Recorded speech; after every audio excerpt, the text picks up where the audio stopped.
Good afternoon. Welcome to TV5's brand new show, Young World. Today's topic for Young World again is Education 5.0.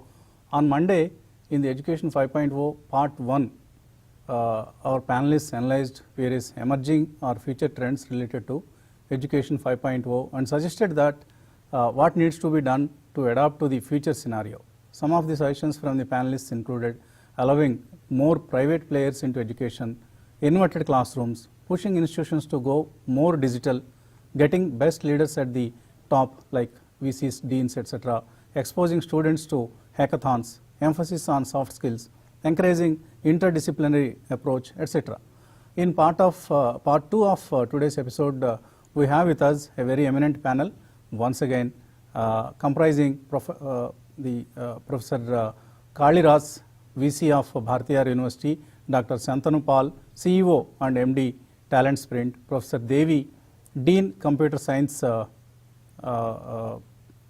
Computer Applications Department, Head of Computer Applications Department, Bharatiya University, and Dr. Somdatta Singh, serial entrepreneur and ex-chair, NASSCOM Product Council, Mr. Abhimanyu Saxena, co-founder Scalar Academy, and Mr. Srikanth Talluri, head DX Labs. So, we are going to seek the roadmap for finding the solutions to meet the demands of the Industry 5.0 in today's panel from the panelists. So, welcome all the panelists. We are lucky to have you all as panelists for today's panel discussion. I'll begin with Professor Kaliras. He is Vice Chancellor at Bharatiya University, and he was the former officiating Vice Chancellor of Anna University. He has got about 31 years of teaching and research experience. Good afternoon, Professor Kaliras. Good afternoon to all of you, and I am extremely happy that you made arrangements to start initiating the people to move towards Education 4. Now it is Education 5. Yes, sir. It's the right time due to the corona that we started using all this technology coming under your Education 4 and Education 5 technology, Industries 4 and 5. And our university is very keen to update whatever the curriculum we have today, which will be suitable for the industry's need for the last 10 years at least. And we would like to revamp the curriculum based on the need of the industries. When I talk about the industries, it's not only for the life science, medicine, and engineering department, even for the social sciences. Nowadays, you cannot discriminate between the science and humanities. We all work together, and there is a need for the involvement of humanities people to take the education to the society. And there also we have to change the curriculum in such a way that the people who are coming out of any university, they should be employable and they should be able to adopt modern technologies which will be suitable for the community as well as for the industry. Right, sir. I'll come back to you, Professor, in a while. We have with us now Shantanu Pal. He is an entrepreneur, technocrat, and opinion writer. He is the co-founder and chief executive officer of Talent Sprint, a digital upskilling and boot camp platform for professionals in search of deep and disruptive skills. Hi, Shantanu. There's going to be huge demand for institutes like you, Talent Sprint, going ahead, because students have to necessarily, in the post-COVID scenario, the students have to necessarily go for some add-on courses in addition to their regular degree, college courses or university degrees. So, but there aren't many institutes like you. There are hardly a handful of institutes in Hyderabad and maybe some other institutes in other metro cities. In semi-urban and rural areas, of course, we can't find such institutes at all. So, in this scenario, what do you think is the right path for the colleges, engineering colleges and the universities to offer the short-term, the latest technology-based courses like how Talent Sprint is offering? Thank you, Basant. It's a great honor. Thank you for organizing this, hosting this extremely pertinent topic. And I think building upon what Professor Kalidas already said, let me just say that to answer your question, that I think the industry of, I would say the education sector itself is going through some major transformations. It was already going through a transformation before COVID. I think COVID is going to really accelerate the transformation at a much higher degree, which we're already seeing in action. Let me give you 3 examples for the last 20 years, which will be very useful for us to think about. There was a time when a physical library was what we went to. We went to a physical library to go do research, collect information, gather answers to our important questions that we couldn't find otherwise. So library was a place to go. With the advent of online Google search or internet search, the physical library kind of disappeared and we had the digital library. Today, we are used to finding our information, research questions. We go to the online version of the library first. So we have a digital library that replaced the physical library. Then we had an idea that we used to always go to a store, a physical store, to buy our groceries, buy our needs, and buy our other household items and other things, even buying books.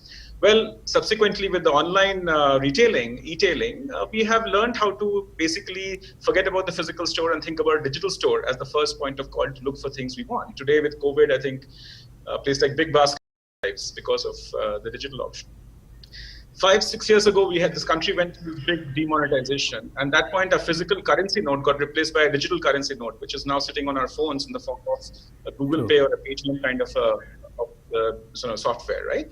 So one by one, we've seen the physical incarnations of important things become digital, and the physical assets becoming digital. The digital asset has become even more powerful, even more valuable, because its reach is enormous and its convenience is enormous. The same thing is going to happen to the classroom. I think what COVID-19 is showing is that the physical classroom, which people went to as a place to go to learn, will get replaced by this idea of going to a digital classroom or a digital platform where people will learn. So that's my basic philosophy about how the evolution is happening in terms of each and every physical asset is being replaced by a digital asset, which is equally powerful, perhaps even more powerful than what was there before, right? To make a quick point about your question about what we are offering. Yes, today it's very clear that digital education is here to stay.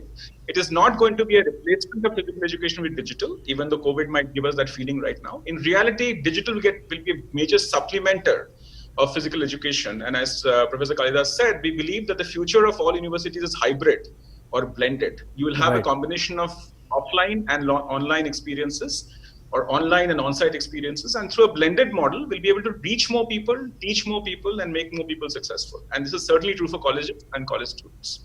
So what could be the ratio? Like when you say it's a hybrid mode, it's going to be a hybrid model, what kind of ratio can we see maybe in the foreseeable future, say next 2 to 3 years time frame, how much should be digital and how much should be the physical classrooms in case of universities like Bhartiyar and other universities and colleges?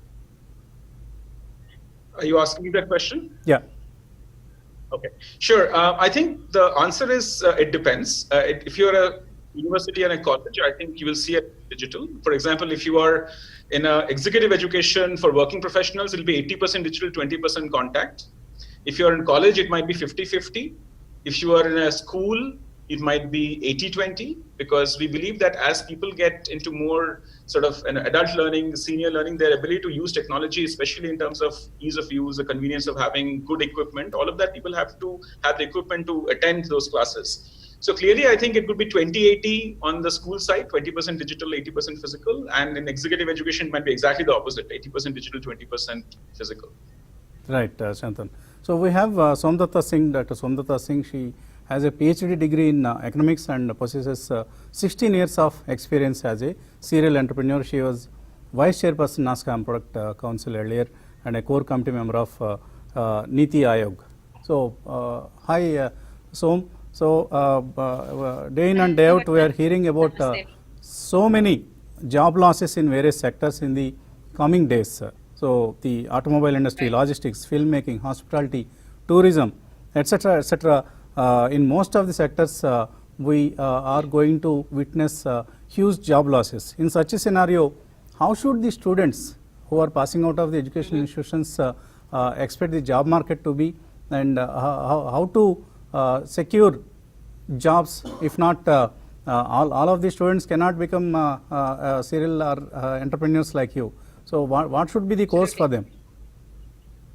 Absolutely, Vasant, that's a very good question you ask, and let me give you some statistics. Right, We often think that the job market in India or elsewhere in the world is only concentrated to the physical workplace, which is not the truth.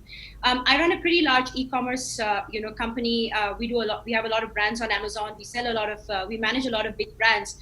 Whenever we are looking for specialized skilled, or rather granular skill need-based, talent, we go on to platforms like Upwork or Freework. Today, in the world which is so digitally interconnected, employment is no longer restricted to the walls of an office. Now with COVID-19, you have experience, and look at what we are using today. We are using Zoom to do TV interviews. My daughter is using Zoom to get to her school classes because everything is happening on Zoom. People are now hiring on Zoom. People are not now managing their workplace on Zoom. So yes, it's true that the job market always sees ups and downs. It happened in 2008. It happened before that. It happened in the dot-com bust. It always is going to see ups and downs, which means that the regular jobs that you see today, Vasant, is going to get replaced by specialized jobs. So let me give you an example.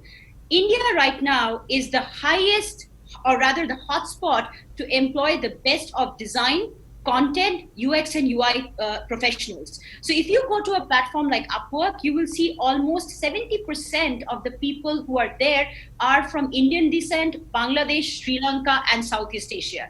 So before, India used to be the hotspot for ITES, where people were outsourcing it, and it was only dependent on large organizations like an Infosys or a Wipro who would get those contracts, and then their employees would execute it. Now people are getting those contracts directly. And with the current COVID situation, where you will see a huge economic meltdown because of the kind of impact it has had, it will mean that there will be more doors that will open up for specialized skill. So given that, Shantanu said something very beautifully, that how physical assets are getting replaced with digital assets. Amazon has seen a 27% rise in new subscription base. So do you realize if this 27% rise has happened, which means there is 27% new employment opportunities that will come up as well?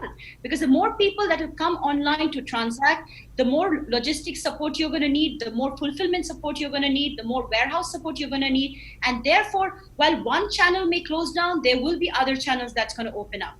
Given that the focus of this discussion is Education 2.0, no longer people will just go and get an engineering degree. People will become UX, UI experts. People will become design experts.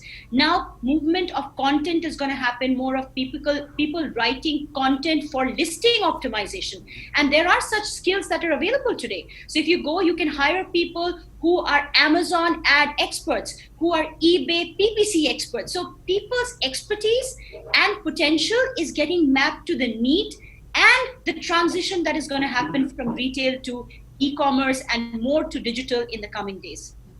Right. You're Does talking that answer about your question, Vasant? Yeah. You're right, Som. So you spoke about the kind of skill sets that are required in future for the students in terms of the job market. I'll come to Professor Devi now. She is a professor and head Department of Computer Applications, Bharatiya University, Coimbatore. So, good afternoon, Professor Devi. So, as an educational institution, Bharatiya is relatively a step ahead in terms of gearing up for the challenges that are going to be posed by this Education 5.0.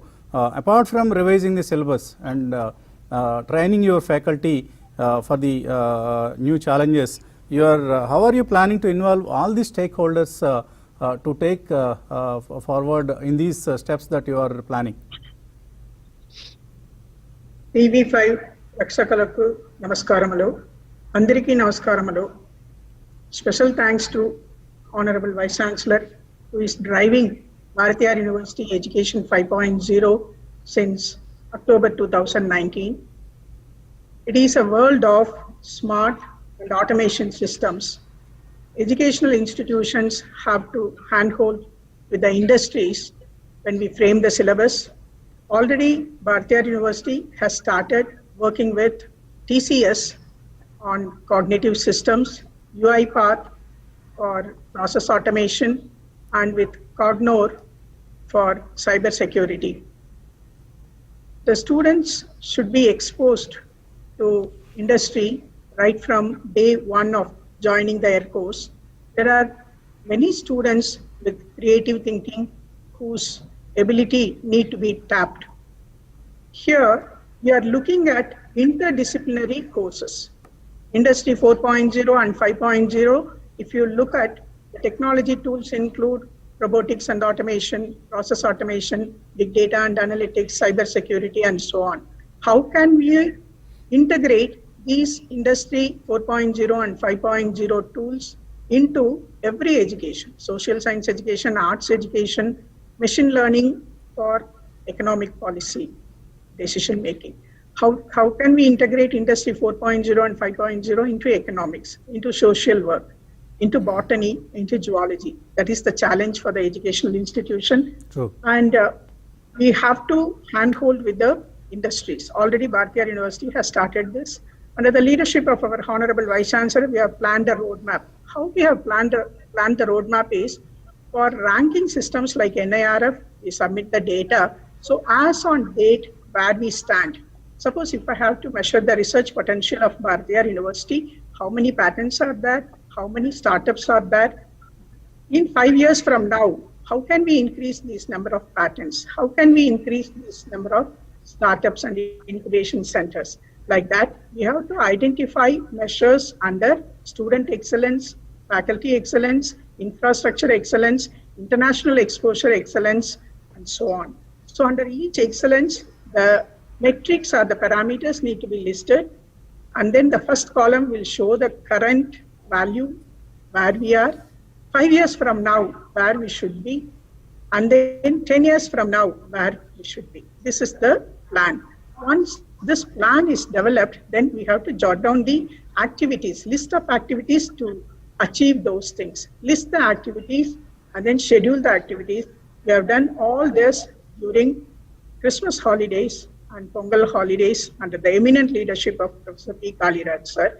And our Bharatiya University roadmap stands as a model for all other state universities, sir. Right, Professor Devi. So you are talking about the incubation facilities that the university has to offer for the students, and the entrepreneurial development programs that you are planning there in the university. So we have with us Abhimanyu. Hi Abhimanyu. The other day I had your interaction, one of your interactions in a webinar. You were talking about training 1 lakh Google quality engineers through your online university or virtual university. So what do you mean by Google quality engineers? That's question number 1. And question number 2, how do the students now, there is a mushrooming of the online platforms on internet. So how do students choose between these platforms without getting confused? Right. So coming to the first question, that creating 100,000 engineers of Google quality, or to mean what we mean when we say someone of that quality, having worked in worked for some of the really good companies, Facebook, Google, etc. What our team collectively have seen is that, like for example, while India has largest number of software engineers, despite that Google is not a company created in India, despite that Facebook is not a company created in India. The core reason that we strongly believe is that we have been not able to provide training to our youth, which would enable them to create such large scale product lines. The traditionally one big transformation which other experts mentioned in this discussion as well, that in the new age, our students will have to be job ready and productive on day one. The traditional way where theoretical knowledge is accumulated and then companies hire and then there is retraining that happen at the job, that is not something that would be accepted in future.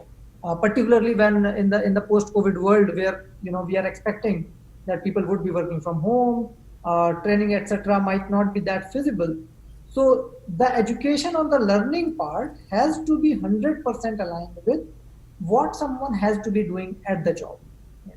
When we say a Google quality engineer, it is simply an engineer who can think about product, who doesn't only have theoretical knowledge, but can actually build systems like, for example, WhatsApp, Google, Facebook, or at least some sub-components of that at that scale very effectively. Some of the things which we feel missing in our current training, and actually, unfortunately, even actually not much of it, not much of guidance is available even online for that. For example, building an application like WhatsApp is very easy. It is just as simple as me sending a message to you, which gets delivered to your mobile phone.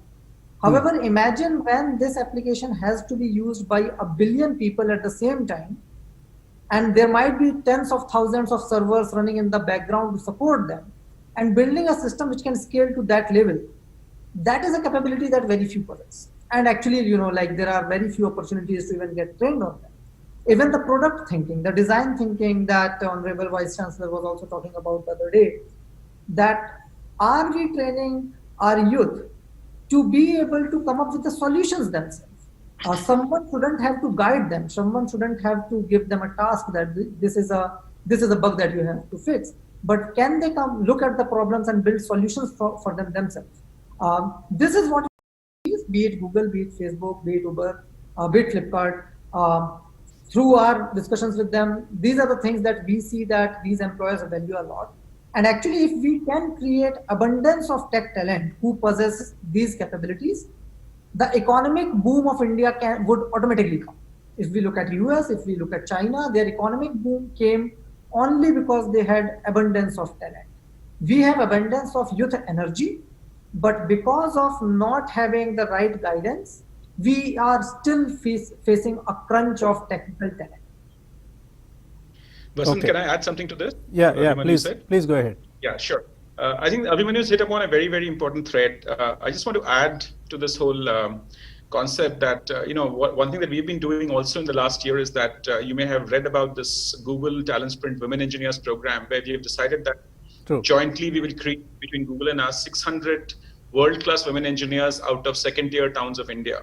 Right. And surprisingly, to my utter surprise, this year when we put out the next 120 seats for applications, we got 15,000 applications, and we had to run a multi-stage process to select 120. And I suspect that what even Abhimanyu is doing requires that level of selectivity. The point is that the aspiration among young students of this country, whether they're male or female, we are of course dealing with the women engineers only in this case, but aspiration is very high. The opportunities to learn are few. And the most important part that all of the speakers have mentioned, including Professor Devi, is that the learning has to be interdisciplinary and has to be integrated across multiple disciplines. And it has to actually have a very high experiential component. I think the important point that I cannot overemphasize, what Abhimanyu said, is that the problem with the learning is that learning has become a noun, but learning is actually a verb. Learning is not about what you know. Learning is about what you can do with it. True. And those who can build systems, create systems. So in other words, I always say that, Java, physics, chemistry are nouns, but writing, researching, publishing, coding, testing, deploying are verbs. People who have the verbs are the ones who will be really valued by the industry and the market, not the people who have the nouns. I just want to add something to that, with what Shantanu and Abhimanyu said is, but I also want to bring in a little important aspect to this, that post-COVID, it's not just going to be about building the youth of this country, which is almost 65% of the population, into just engineers alone. One of the things that is missing in our education is that you may build great engineers, but they never become thinkers, they never become entrepreneurial, they never are taught to basically experiment or, most importantly, research. The reason US, or even for the matter of fact, China, have always been ahead in the economic boom is because there was a lot of encouragement in the education for creative thinking as well. And that's what I think Professor Devi talked about. Yes. See, post-COVID, people are not just going to look for engineers to just do coding and all. They're going to look at solution experts who have creative thinking ability. So why I even mentioned platforms like Upwork and all of that is self-employment will become key. People are not going to just go look for work under big umbrellas like a Google and a Microsoft. If Google have freezed its hiring. It's a global news. Google has stopped hiring. It's cut down on its ad expenses, on its innovation expenses, because everybody is going to start curtailing. So people are going to look at solution experts. Does our education system teach solution?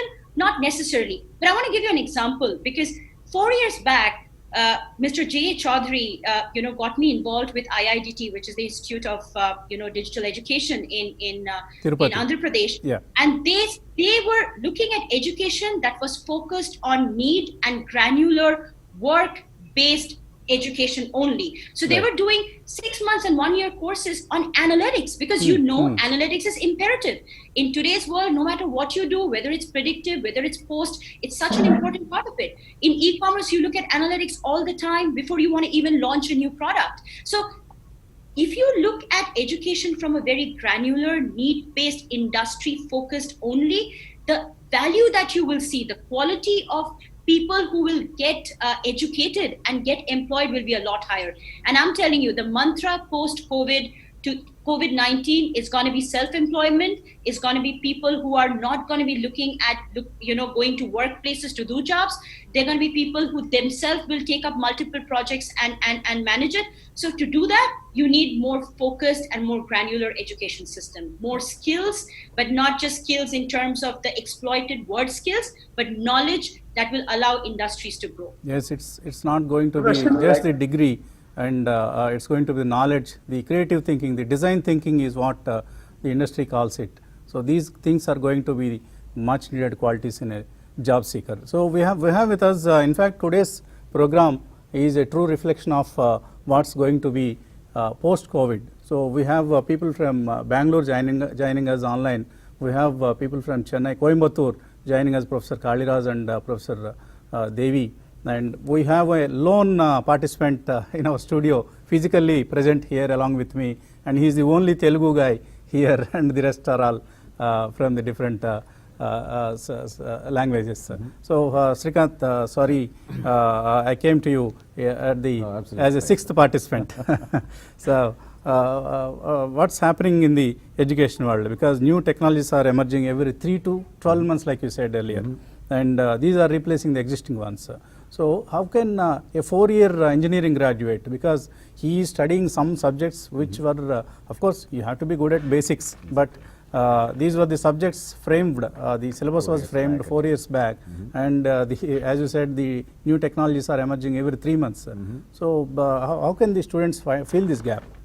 First of all, I want to say hello to everyone, and this is being a very good discussion happening here, and the points raised by every I panel forgot member to introduce you. You are the founder of InCube and founder of SOIL, School of Intervention and Leadership. Innovation and leadership. Yeah, please. So yes, I mean, like we every panelist here, we've been discussing about the problem as a whole. Okay, what is the current situation? What is the situation that is going to be after COVID?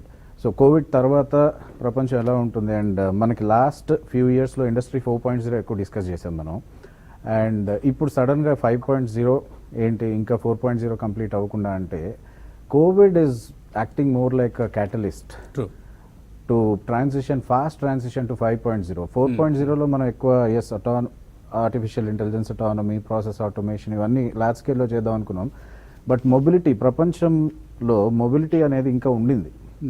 Now and going forward, Shantanu గారు చెప్పినట్టు కానీ and professor గారు చెప్పినట్టు campus బేస్డ్గా ఎప్పుడు మళ్ళీ మనం వెళ్ళి reinstate చేయగలుగుతాం అనేది డౌట్ ఫస్ట్. దాంతో ఏంటంటే మోడ్ ఆఫ్ డెలివరీ, అది 80%, 20% ఆన్లైన్, హై స్కూల్స్లో కానివ్వండి, కాలేజ్ లెవెల్లో ఎలా వెళ్తుంది అనేది, that is a big question now.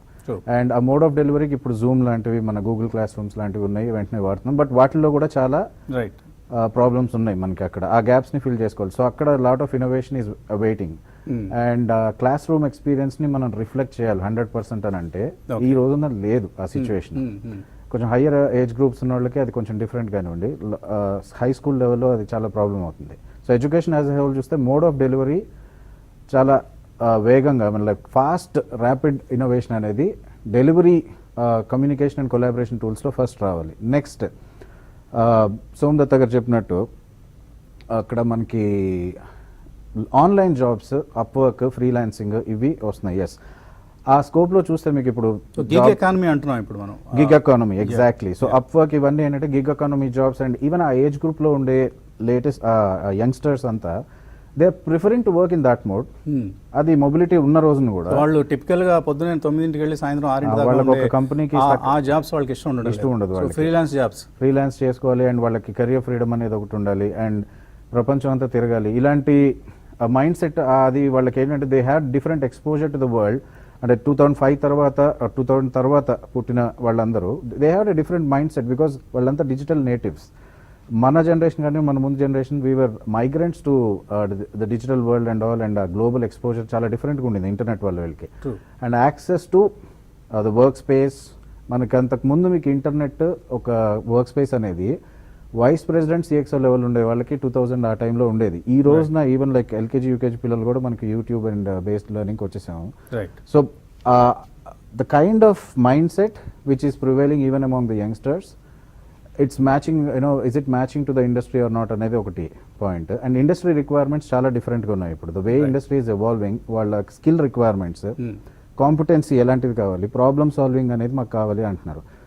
మనకున్న కరికులం, నేను ఎక్కువ ఫోకస్ కరికులం డిజైన్ మీద పెడతానండి ఇక్కడ. మనం ఎందుకంటే rest of the panellist they already discussed the mode of delivery and the kind of skills that should be imparted and what kind of opportunities exist.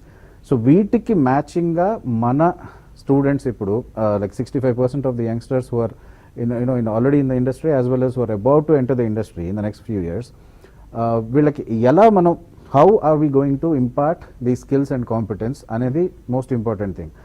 అక్కడ converged skill sets, అంతకుముందు ఏంటంటే engineering అనేది ఒక సపరేట్ స్ట్రీమ్, ఆర్ట్స్ అనేది separate stream, science అనేది ఒక separate stream, మళ్ళీ management అనేది ఒక సపరేట్ స్ట్రీమ్, అండ్ ఆంటర్ప్రినర్షిప్ అంటే అదొక ఎలెక్టివ్. ఓకే. బట్ మనకి ఇప్పుడు ఇన్నోవేషన్ అంటే అన్ని కలిపితే innovation, technology, management, business, entrepreneurship frameworks ఇవన్నీ కలిపితే కానీ ఇన్నోవేషన్ అనేది బయటికి రాదు మనకి. సో ఇదంతా కలిపితే కన్వర్జ్డ్ స్కిల్ సెట్. రెండోది, ఈ కన్వర్జ్ స్కిల్ సెట్ అనేది మన సిలబస్లో రిఫ్లెక్ట్ అవుతుందా లేదా. 4 ఏళ్ళు కూర్చొని వీళ్ళు చదివే సిలబస్లు అనేది ఉండాలి. Okay, like class room activity, basic frameworks ఉండాలి. కానీ ఇప్పుడు high school starting with high school itself they are having all the ICT curriculum and embedded into their high school curriculums and all. So by the time they are reaching the undergrad level, they are already well versed with the frameworks and all. So they are looking more to get engaged in the solution design and delivery. That's a problem solving. And ikkada whatever curriculum that we are going to design or that should be in place going forward should reflect the needs of the industry as well as the baseline. Consider the baseline of the students who are entering into the stream. We should not again start delivering the lectures and all where they already had that kind of lectures in the high school and all, and they already started programming at the age of 9, 10, 14, 15 and all. So bottom line ఏంటంటే మనకి going forward our curriculum should be more focused on problem solving and converged skill set. దానికి 4 years degrees అనేవి I don't think relevant anymore. Maybe BTech లాంటి programmes or undergrad programmes 2 to 3 yearsలో complete చేసేటట్టు ఉండాలి. 1 year mandatory industry internships అనేవి embed చేయాలి compulsory. Day 1 నుండి project problem solving ఉండాలి. అది కాకుండా 3rd year or the final year they should get involved in an industry internship, and that is when they will understand real problem, like how Mr. Shantanu and Abhimanyu were mentioning, large scale scaling up of the infrastructures కానివ్వండి, apps కానివ్వండి, real world scenarios ఏంటి అనేది expose అవుతే కానీ they can't really learn. And this is already happening in the field of medicine కానివ్వండి, this is happening in the field of the professional services like CA, company secretaries and other professional service. This is there, but when it comes to the engineering కానివ్వండి or management studies and all, we somewhere last 20 years was a different market. So ఈ curriculum అప్పుడు సరిపోయింది, but now and going forward I don't think this curriculum will really suffice the industry needs as well as the inculcate that kind of innovation and entrepreneurship mindset into the workforce as a whole. So right, okay, Srikanth, with the permission of our panelists, can we take some questions? Some of our viewers are sending their emails and they are asking for some queries to be clarified. So I'm trying to read one mail from Ramesh Babu VS. He is asking, is our existing infrastructure ready for the digital classroom environment? Shantanu, you are the a proponent of this digital infrastructure, digital classrooms? Yes, no, it's a great question, and it's a question that is the right time to ask this question as well, because almost by force, everybody has had to go to digital on overnight short notice. So I would say that the answer is surprisingly that a large part of the country is actually ready. What has happened last 3 years is a huge proliferation of internet connectivity in this country in a very affordable manner, given some of the schemes we have seen and some of the companies we have seen. So recently, for example, some of the programs that we were running, which were significantly classroom component, had to go digital completely overnight. And to a surprise, the students and college students, they had gone back to their homes, and all they had was a laptop or a phone. In some cases, even the laptop wasn't connecting well, the phone was connecting well. So when these people were attending classes from their home, we found 95% attendance, which really surprised us, because these are not students who are only urban. We had urban, semi-urban, rural students, and yet the attendance was about 95%. Right. The other thing that we should say is that, there is actually ways of doing digital without having to worry about full connectivity availability. For example, one of the things we're doing now is every lecture that we provided online through a live class, like for example, something like this, is recorded and made available through an AI-based technology for easy consumption offline. So a student can download the lecture and watch it without a connection on their phone as a video. So directionally, the country is becoming more digitally connected, no question about it. So maybe we are 2 or 3 years behind before we have full connectivity. But until then, at least the phones, the phone packs, the data packs are giving us a lot of hope. And last but not the least, there are ways of compensating for this, even through creating asynchronous learning methods to back up the synchronous learning methods. Right. Mr. Vasant, I would like to add something more for that. Yeah, Devji. I would like to share my screen. Okay. Can you see the screen? Yeah. Yeah, like the infrastructure, when we look at for taking the students towards readiness of Industry 5.0, already most of the institutions have smart classrooms. We have to have open source learning portals, and augmented reality based digital content will add a big value.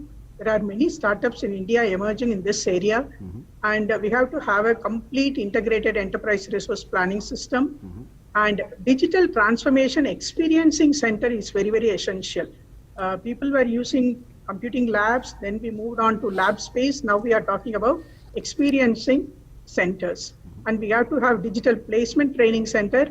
And in order to make the students with the skills for global competency and to have lifelong learning and uncertainty handling skills, we have to have a digital skill assessment center. Thank you. Right, Professor Devji. In fact, we are yet to perfect this technology aspect. Our guys have lost the video which you are trying to show. So I'll read another mail from Santosh. He is asking about what will happen to streams like mechanical engineering, because you are all saying IT, artificial intelligence, cloud computing, only these technologies will dominate in the future. So what will happen to the traditional courses like mechanical engineering, mechanical jobs, mechanical engineering? Professor Kalidas, any inputs on this? Yeah, I'll be happy to answer this question. Yeah, please go ahead, sir. You cannot discriminate in any of the subject, because all courses are ready. It is not possible to delete any one of the course.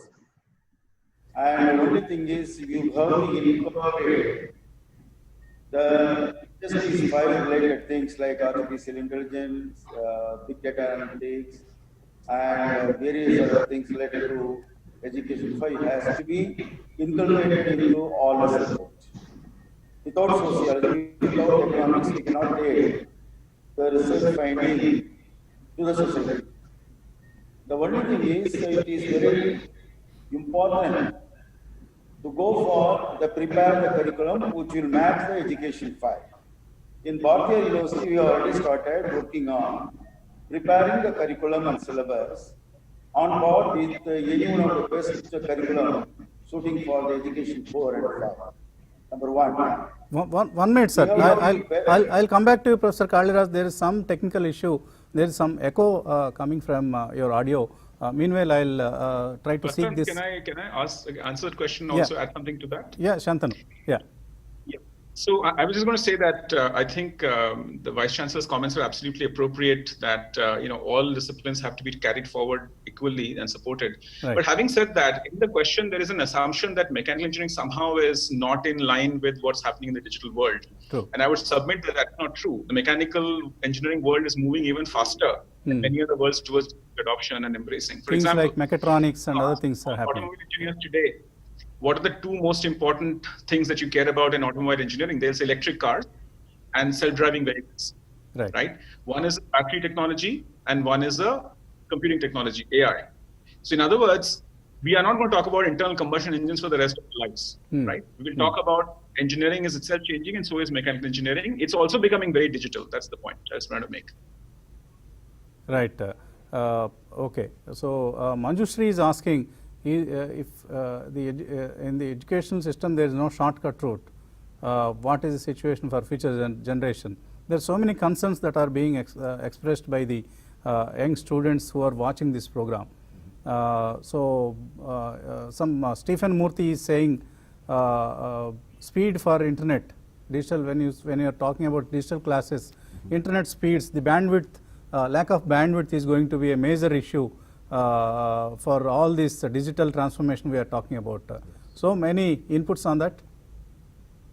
So, Vasant, there is a challenge is why there is an opportunity, right? I always see that as two sides of the same coin. True. Think about India 4 years back and think about India where we are now. The reason today everybody is being able to connect and use technology, or rather innovations are being worked on, is purely because of the adversity that we are in right now. We're already, we're already going to see India do its 5G very, very soon. And I think internet connectivity in the next 1 year will see a robust amount of momentum. I think what challenge we will face is that how quickly our education system is being able to adopt to the changes that is happening or the demands that is happening in terms of the industry.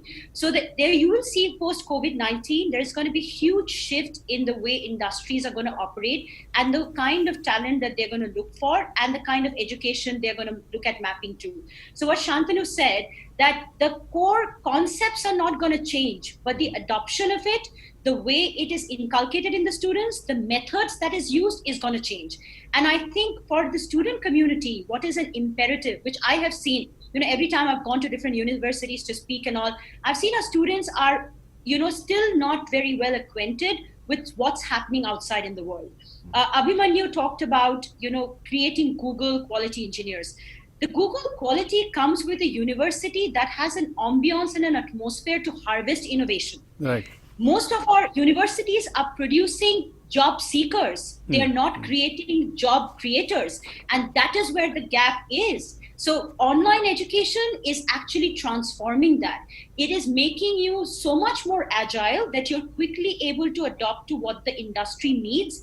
And that is making you so much more acceptable to the current requirements. Let me give you a statistics. US has filed over 32 million unemployment, and they have just 1 year period to quickly transform that, which means you will see a lot of people stopping, movement of their employees onto offshore or on-site, job requirements, which means everything will happen within the country. One good thing is India will be able to retain a lot of talent because we have a lot of brain drain. Most of our, the top companies in the world are led by Indians, but we Indians don't have that kind of a, harvesting of talent here, but that's going to happen. That's an opportunity. With China's, a lack of empathy towards the current COVID situation, a lot of manufacturing will move into India if we quickly build on capacity. So I really think there is a big transformation and an opportunity coming for India at large. Question is, can we quickly catapult and make ourselves aligned to that opportunity? Because we often get opportunities, but we do not have the infrastructure to support it. But hey, long story short, we do have internet connectivity. It's getting more momentum. There's a lot of innovation happening in interconnectivity, and there's a lot of fiber optics innovation that is happening. So I don't think that will be a challenge. Challenge is how quickly we are able to engage our students to become more more agile in the thought process of education. Right. If Abhimanyu, if the manufacturing is going to move to India from China, like Som was saying, which are going to be the major sections of this manufacturing that will create a lot of job opportunities for our youngsters, and for the upcoming admission season from the universities and colleges perspective, which courses should the aspirants choose mostly? Right, right. So, in general, I have always been a big believer of that. Irrespective of stream, what really matters is, are you the best skilled in that stream? That being said, definitely as Industry 4.0, is just around the corner, and that's the reason why we also keep talking about Education 5.0, so that our students are prepared for Industry 5.0. Definitely, the shift would be more and more towards automation. As I said earlier, that streams which are going to give you automation, of course, IT is also a part of automation within instrumentation, mechanical, etc. So courses which are more geared towards industry is definitely going to be more and more. So in few years, we might be seeing factories where there are no workers. But that doesn't mean that humans are not involved in setting up those industries or running those industries. Right? With that, definitely data sciences, analytics, IT automation, instrumentation, robotics, all these fields, in my opinion, are going to see a lot of surge in the next 4 or 5 years. Okay. That being said, that doesn't mean that other streams are going to get obsolete very soon. So much more pertinent is that our curriculum and even the students evolving and understanding the fact, as Som said, try to be a job creator, try to be a problem solver rather than just being a job seeker. Being at a place where you can build solutions for existing problems, that is the biggest job security. Being in a job is not really a job security. Your capabilities, your ability to solve problem is the real job security that one can have. Right, Professor Kaliraz, you have, apart from the engineering, you have different disciplines in your university, the humanities, the arts and sciences, and where do you see a huge potential in the job market? Because most of the students are job seekers. That's why I am again and again coming back to the jobs thing. So, in your opinion, in your experience, which the discipline seems to be a good potential for the job seekers? First of all, I would like to clarify one point regarding, all the participants were very particular about the students should be employable, not job seeker. I agree with all of you, because the type of curriculum and syllabus that we are having and we have been having for quite some time is a conventional one, and we have to go for the next level. So now the curriculum that we are going to prepare, that we already organized, that will be involvement of more of industries and stakeholders. They will be involved in the preparing curriculum itself, and also the students. The involvement of students in curriculum preparation is very, very important. Our governor, who is the chancellor of the university, is very particular about that. And after the curriculum and syllabus is prepared, this will be subject to evaluation by so many experts, including the stakeholders and all those things. And each course will be having at least 2 job-oriented certificate courses, which will be run by both university and also the industry, and more number of industry participation in teaching. And if you just think about what job will be, job market will be, more flourish or something like that, definitely the paramedical related one, according to me, has got a greater importance for that. Biotechnology is going to be there, and engineering is also going to be very important. But when the engineers are produced, and when you prepare the engineer, you just prepare them for the next 10 years, and they should be in a position to make themselves available for all types of available areas in such a way, they'll be able to take up any job in the market. And we cannot discriminate the humanities. We have science and humanities, and also the computer science and management is very strong. And for making any one of the subject, like, biotechnology or sociology or something, we need the support of the computer science people and management people, and to blend our curriculum in such a way that it will be suitable for all the institutes. So oil and gas industries, they are going to play an important role, and also the alternate energy, especially the solar, energized materials, and the car which is going to run with alternate source of energy, and various other things. You have to think about whatever the problem that we are having, that has to be solved only by changing the curriculum. First of all, you have to make the people who are involved in preparing the strategy for education, like Vice Chancellor and all, they have to be transformed, and the teachers have to be transformed, and they have to adapt themselves to the modern technology. And very recently, we started working on the Skype meetings and Zoom meeting, and we are very comfortable. And we have involved so many industrialists and the experts from various countries for preparing our curriculum for MSc Cybersecurity, and more of online courses, which is going to solve the problem of the gap between the conventional courses and the industries 4 and 5. You can also question a sociology department or the biotechnology department. They don't have the expertise for learning the education 4 and 5 related, the courses like, Internet of Things and, artificial intelligence and all. But, our people from our computer science, they are going to be involved in, online education, not only from our own faculty, even they will be making arrangement of experts from throughout the world. I think the opportunities are going to be there for almost all the branches. It all depends on how you are taking, and you have to prepare yourself for the challenges, like what Soma has told. Right, that, sir. You have to prepare yourself. Yeah. And So, it will be- in fact, we are running out of time. I'll give 1 minute each to all the panelists.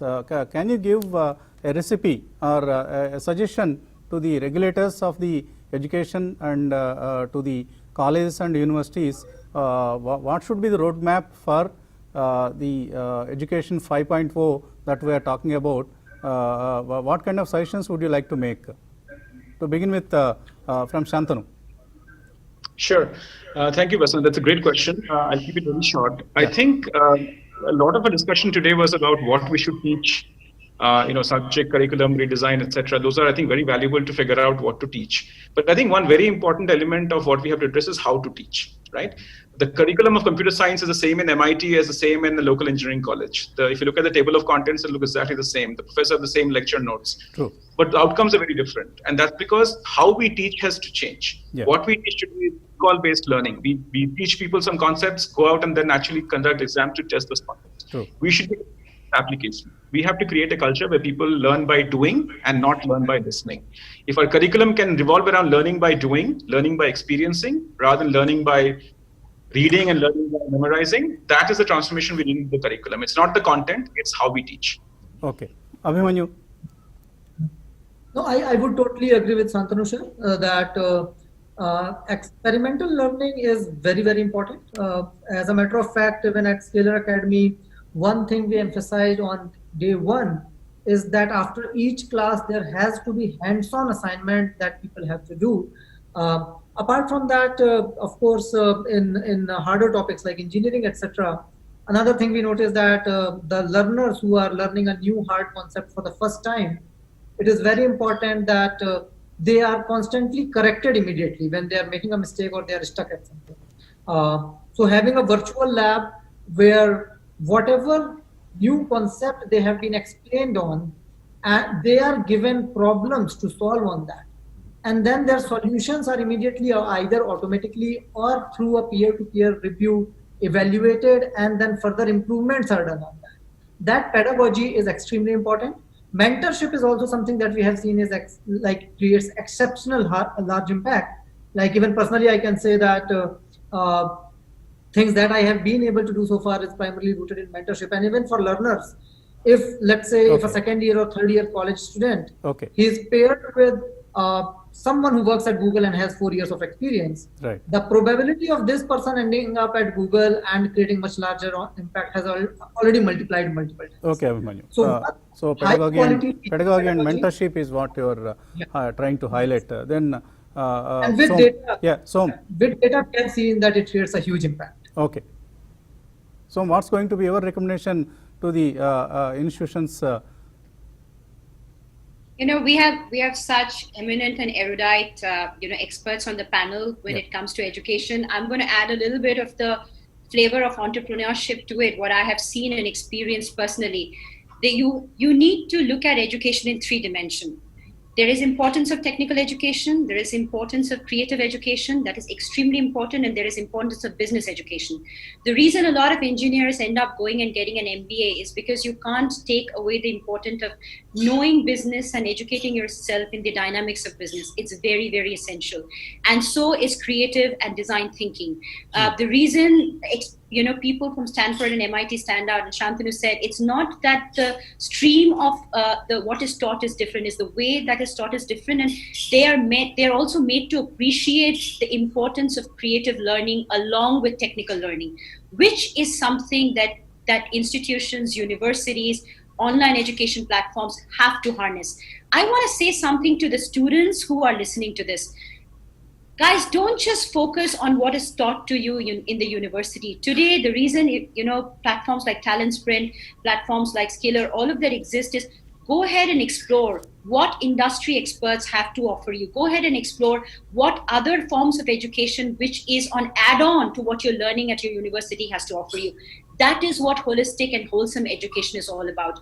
Co-learn, cross-learn, and sometimes unlearn to become experts or domain experts in a particular subject. Right. And stay strong. We are changing, and so is education. Right, very valid suggestion, Som and Srikanth. What's going to be your suggestion? So my take would be, we need to focus more on experiential learning or venture-based learning, how we term it. Start with, taking an idea and solving it from day one, and that will create, that multidisciplinary skill set and competency. Like we had IIIT doing that in the, in around like mid-90s and all. Okay. With having labs, industry-based labs, Oracle, Microsoft labs and all. So similarly now, we need to focus more on industry-centric learning rather than from the exam and mark-centric learning. How we do that is, yes, get the faculty or, the visiting faculty or adjunct faculties from industry. We have abundance of that talent now globally. People from Microsoft, Google, they're ready to contribute, for the country, and we're already doing that at InCube and Soil. So we have people from Microsoft, Right. and other companies doing that, and partnered efforts between the learning ecosystems, universities, and companies industry like and, the Talent other, Sprint, stakeholders. InCube, and Yeah, as yeah. such. Yeah. Create Okay. those labs and all, and we have virtual labs everywhere, so we don't have to really come to a campus to do and collaborate, on a problem-solving exercise. Right. And cut down the duration of the programs. We have to make sure, the students are industry ready or the workforce are industry ready in, Right, less Srikanth. time We are and completely all. run So- out of time. In fact, there's no break also in between. So thank you so much, all the panelists. We hope Professor Kaliraj and Professor Devi, you heard the experts, their suggestions and their recommendations and the kind of roadmap that they are indicating. Yes. So hope you will convey this to your curriculum team, whoever is designing the curriculums. And మా కార్యక్రమానికి చాలా mails వచ్చాయి. So all these mails will be individually answered through reply mails. Thanks for sending your mails. So ఇది ఇవాల్టి young world. Keep watching TV5.